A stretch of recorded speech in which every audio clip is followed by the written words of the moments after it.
A lot, Sharon. The fate of Cody Baker now belongs to a Boone County jury. The 6 men and 6 women will decide the verdict for the 33-year-old Ashland man. He's accused of killing 8-month-old Finley Steele in February of 2014 in Columbia. ABC 17's Lucas Geisler has spent all week following this trial. He's joining us live outside the courthouse, and Lucas, Baker could spend his life in prison if found guilty.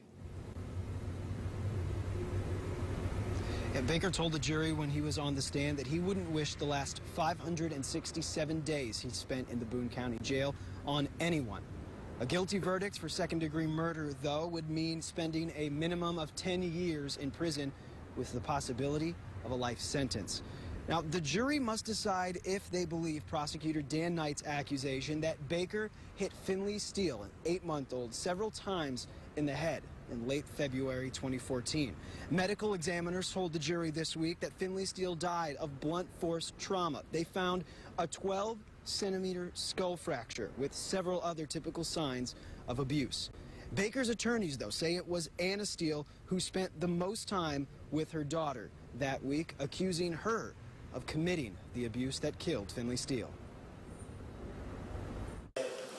Children who sometimes keep people up that can be a problem, and it's certainly can be a problem for somebody is frustrated and angry as this defendant, a person under that kind of stress. Cody, by his own admission, places himself as the last person with Finley while she's alive. He tells everyone that.